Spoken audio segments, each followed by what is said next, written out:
Is there any possibility that the president would end up pardoning his son? No. Well, I just said no. I just answered. And have you ruled out a pardon for your son?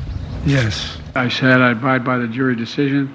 I will do that, and I will not pardon him. I could speak for the president, and he said he would not pardon his son. Does the president have any intention of pardoning him? We've been asked that question multiple times. Our answer stands, which is no.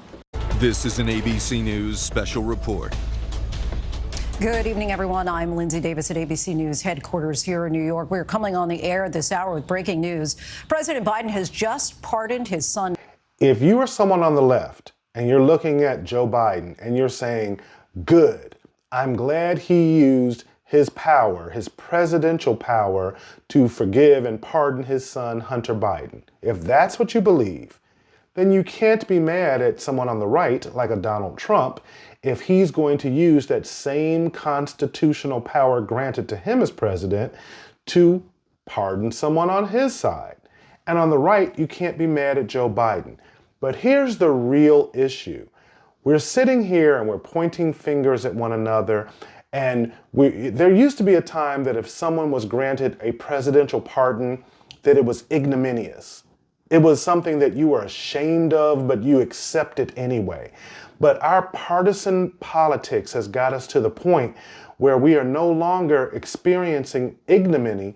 We're in this place where we're experiencing epicaricacy.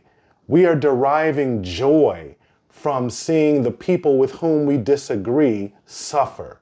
And that's why both sides cannot trust the other. That's why the left can't trust the right, and the right can't trust the left, because we don't see these types of decisions being met with solemnity. We don't see people on the left and the right saying, you know, while I don't want to see my fellow American be harmed, this is what I believe is right.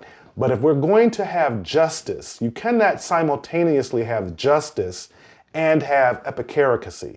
You cannot see or want to see someone being held accountable for their wrongdoing, but simultaneously deriving pleasure from seeing that individual being harmed and or punished. But here's the far scarier thing that I don't think any one of us is talking about.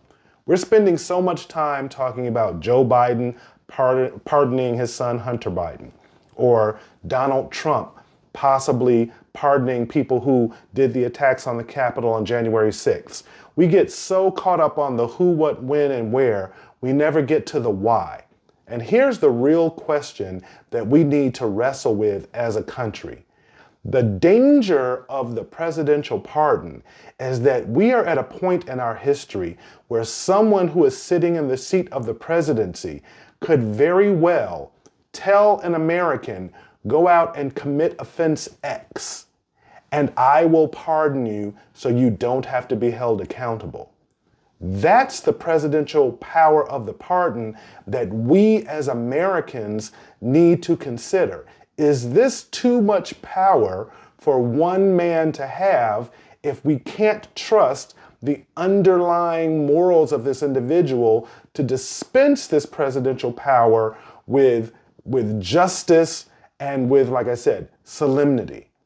We are actually at a point in our country where we might have to question the very foundation upon which this country was built. And I know there's some people out there who are going to hear what I just said, and they're going to say, well, I'm a Native American and my forefathers were relegated to X. Or you're going to have some African Americans who are going to say, my forefathers were relegated to Y. Or you're going to have some Japanese Americans who were saying, hey, during World War II, my forefathers were subjected to this type of behavior.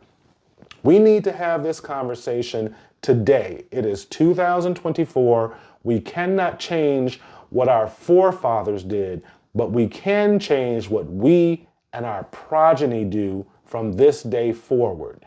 Do we want to have the power to forgive any offense at any time rest in the decisions of one man? If we actually believe that all of us are equal and that everyone is subject to the law, then that's something that perhaps we need to reconsider as a country. Do me a favor, go ahead and hit that subscribe button, follow me. I'm gonna have some additional content coming up really, really soon. We're really close to our 1,000 subscribers, and it's because of you. So thank you in advance. And like I said, keep watching The David Seaton Show. I'll catch you in the next one.